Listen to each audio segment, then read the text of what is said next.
Hello everyone! Nagluto si Tita Wena ng napakasarap na utan. Ayan, ang sarap. Or sa Katagalugan, ang tawag dito ay sanglay. Ayan. At kung paano nga balutuin yan, halina kayo. At samahan nyo akong magluto nito. Ito yung ulam na sabaw pa lang. Ulam na. Ang sarap nito guys, promise. Let's cook! Ayan na nga guys, samahan nyo ako, tayo ay magluto ng sanglay. Ayan, so sa ating pagsasanglay nga, dito ako nagpakulo ng tubig sa ating pinagprituhan ng isda na pangsahog. At dito nga ay nilagay ko na yung ating bawang, sibuyas at yang ginger. And yes, tama ang narinig nyo, pag ako ay nagsasanglay, naglalagay po ako ng mura na ginger. And yes, syempre hindi nga masarap ang pagkain pag walang sili. At ito pa, huge. O, diba? Syempre, ang sili natin, puti lang yan sa ating tanim, freshly harvest. O, diba? At hindi nga mawawala sa ating sanglay ang ating sweet corn. Ayan. At syempre, ito ang isasahog natin dyan. Ang ating pritong isda. Kaya naman, dahil kumukulo na nga ang tubig, ay ilagay na natin ang ating mga gulay. Meron tayo ditong mura or talbos ng gabi. Ayan, hindi ko na natali lahat kasi masyadong struggle ang pagtatali. Meron din tayo ditong sigarilyas. Ayan. At meron tayong talong. At meron tayong sitaw. Ayan. So, pagkalagay natin ng mga gulay, wag na muna nating haluin. Lalo na yung gabi guys ha, hindi hinahalo ito. Kasi ito ay kakati. So, i-dip lang siya sa tubig. Ayan. Siya nga pala, tayo ay naglagay na dito ng ingredients. Naglagay na tayo ng Knorr cubes. At ang ginamit ko ng Knorr cubes ay chicken. Okay lang yon. Tapos, naglagay na rin ako dito ng kunting sugar. Iilalim lang natin yung mga talbos ng gabi para maluto. At ngayon ay maglalagay na tayo guys ng kunting paminta. Kayo nang bahalang mag-adjust guys ha, sa paminta na gusto nyo. And then, at the same time, dahil isa lang yung nilagay natin na Knorr cubes, maglalagay pa rin tayo ng ginisa mix. Ayan, kunti na lang yung ilalagay natin syempre. Pero dahil ayaw lumabas ng aking ginisa mix,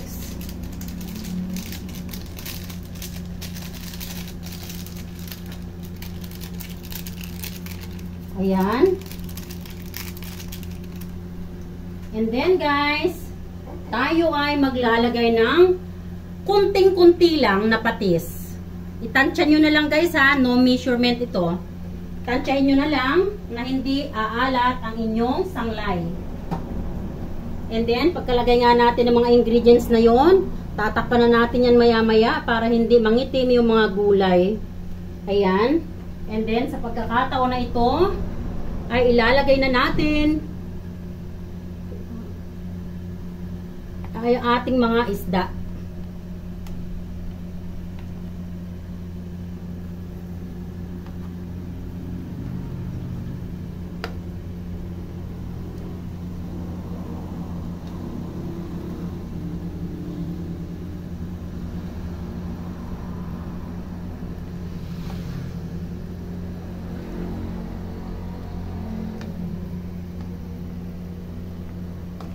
At tatakpan muna natin yan para mabalance yung luto ng ating mga gulay. Ayan. And then, only 2 minutes yung pagtatakip natin guys ha. Huwag masyadong matagal kasi hindi natin kailangang i-overcook yung mga gulay. Ayan guys, kunti ko pa makalimutan yung ating kalabasa. So anyway, ilagay na lang natin yan dyan sa ilalim. Takpan natin ang mga gulay. Yan naman ay mabilis lang maluto at no need din na masyadong overcook. So anyway, just few minutes ay ready na po ang ating ulam. Sarap naman. Tingnan nyo.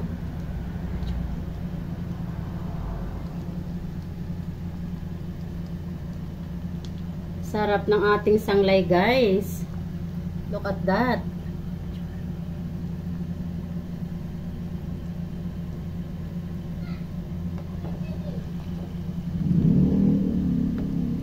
Sanglay ni Tita Wena.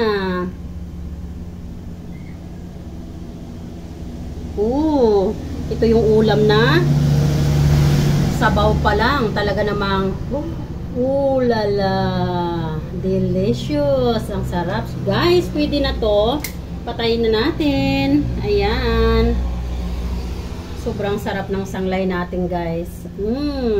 At alam nyo ba, itong mga baby na taro leaves, napakataas rin ng benepisyo nito na may kukontribute sa ating body circulation.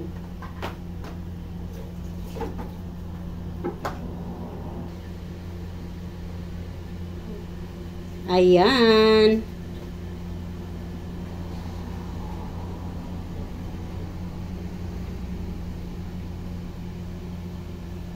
Delicious. Yan ang ating sanglay. At sa Bisaya ay utan. Ayan. So, ang ating utan ay full of ingredients. Delicious.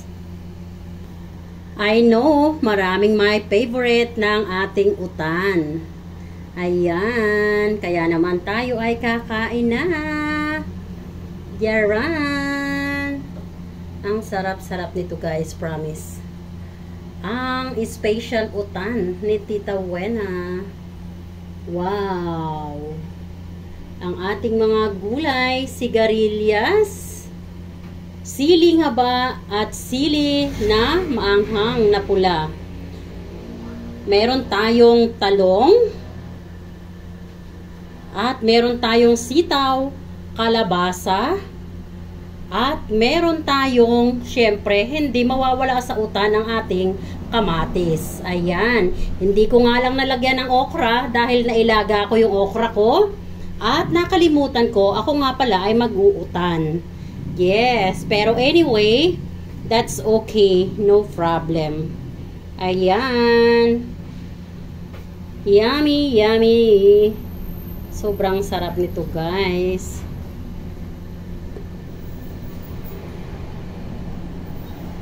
Kayo ba ay mahilig rin sa utan?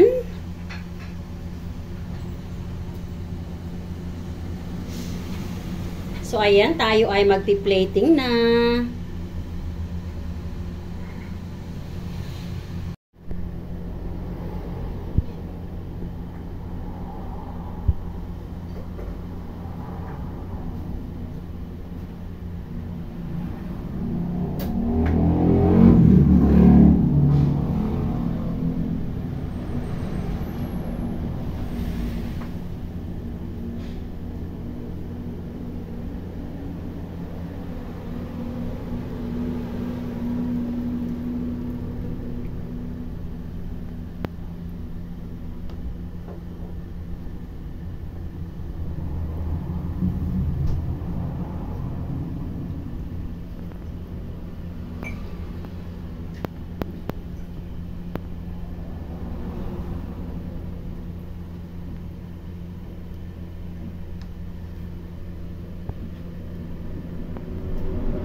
Tcharam!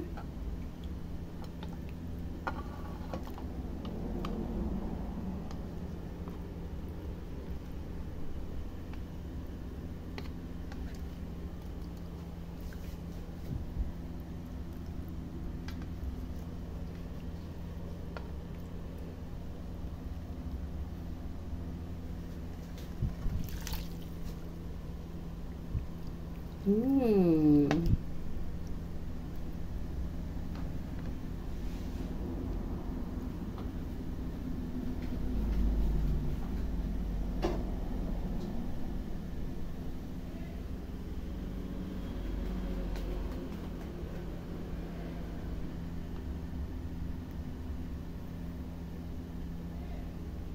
Delicious utan.